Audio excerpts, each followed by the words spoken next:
বন্ধুরা, welcome to learning and writing channel. আজকের ক্লাসে আমরা শিখব যুক্তবর্ণ দিয়ে শব্দ গঠন।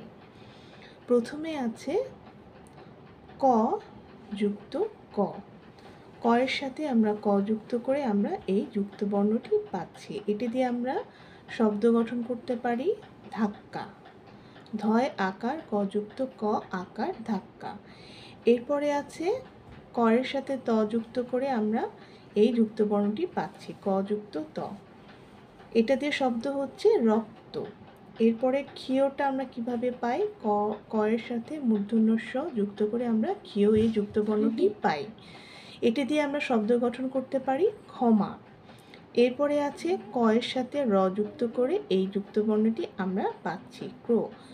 এই যুক্তবর্ণটি দিয়ে আমরা শব্দ গঠন করতে পারি কিভাবে? চক্র। এরপরে হচ্ছে ক এর সাথে ল যুক্ত করে আমরা ক যুক্ত এই ল যুক্তবর্ণটি পাচ্ছি। এটি দিয়ে আমরা শব্দ গঠন করতে পারি ক্লান্তি। ক এর সাথে দন্তস্ব যুক্ত করে আমরা এই ক যুক্ত দন্তস্ব যুক্তবর্ণটি পাচ্ছি। এটি দিয়ে আমরা শব্দ গঠন করতে পারি বাক্স। এরপরে আছে খ এর সাথে অন্তস্থ জ যুক্ত করে আমরা পাচ্ছি খ জফলা। এটা দিয়ে আমরা শব্দ গঠন করতে পারি সখ্য। এরপরে আছে গ এর সাথে ধ যুক্ত করে গ যুক্ত ধ যুক্তবর্ণটি পাচ্ছি। এটি দিয়ে আমরা শব্দ গঠন করতে পারি মুগ্ধ। এরপরে আছে গ এর সাথে দন্তন্য যুক্ত করে গ যুক্ত দন্তন্য এই যুক্তবর্ণটি আমরা পাচ্ছি। এটি দিয়ে আমরা শব্দ গঠন করতে পারি মগ্ন। এরপরে আছে গ এর সাথে র যুক্ত করে আমরা এই যুক্তবর্ণটি পাচ্ছি গ রফলা। এটা দিয়ে আমরা শব্দ গঠন করতে পারি গ্রাম। এরপরের যুক্তবর্ণটি আছে ঘ সাথে দন্তন্য যুক্ত করে আমরা পাচ্ছি ঘ যুক্ত দন্তন্য এই যুক্তবর্ণটি। এটি দিয়ে আমরা শব্দ গঠন করতে পারি কৃতঘ্ন।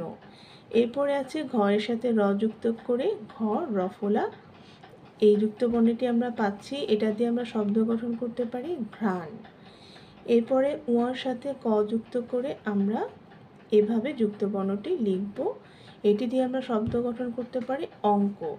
এরপরে ওয়ার সাথে গ যুক্ত করে আমরা এইভাবে যুক্তবর্ণটি লিখতে পারি। এটি দিয়ে আমরা শব্দ গঠন করতে পারি অঙ্গ। এরপর আছে চর সাথে চ যুক্ত করে আমরা চ যুক্ত চ এভাবে যুক্তবর্ণটি লিখতে পারি। এটি দিয়ে আমরা শব্দ গঠন করতে পারি বাচ্চা।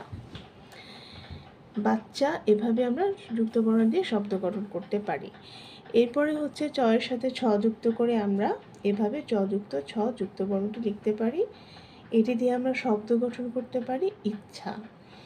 এরপরে আছে বর্গীয় জ সাথে ইয় যুক্ত করে আমরা এভাবে যুক্তবর্ণটি লিখব। এটি দিয়ে আমরা গঠন করতে পারি শব্দ জ্ঞান। এরপরে আছে জ সাথে ব যুক্ত করে আমরা জ যুক্ত ব যুক্তবর্ণটি আমরা লিখতে পারি। এটি দিয়ে আমরা শব্দ গঠন করতে পারি জ্বর। এরপরে হচ্ছে জ্বর সাথে জ যুক্ত করে আমরা এভাবে জ যুক্ত জ যুক্তবর্ণটি লিখতে পারি। এটি দিয়ে আমরা শব্দ গঠন করতে পারি মজ্জা। এরপরে আছে ইয়র সাথে চ যুক্ত করে আমরা এভাবে ইয় সংযুক্ত চ লিখতে পারি। এটি দিয়ে আমরা শব্দ গঠন করতে পারি অঞ্চল। এরপরে আছে ইয়র সাথে বর্গীয় জ যুক্ত করে এভাবে আমরা যুক্তবর্ণটি লিখতে পারি।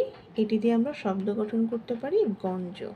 বন্ধুরা, আজকের ক্লাসটি তোমাদের কাছে ভালো লাগলে ভিডিওটিতে একটি লাইক দিয়ে দিও এবং তোমাদের বন্ধুদের সাথে ভিডিওটি শেয়ার করে তাদেরকেও আজকের ক্লাসটি দেখার সুযোগ করে দিও এবং চ্যানেলটিতে সাবস্ক্রাইব করে রাখবে, যাতে করে আমি যখনই এরকম বাংলা ব্যাকরণ সংক্রান্ত কোনো ক্লাস তৈরি করব তোমরা সেটা সাথে সাথে দেখে নিতে পারো। ধন্যবাদ।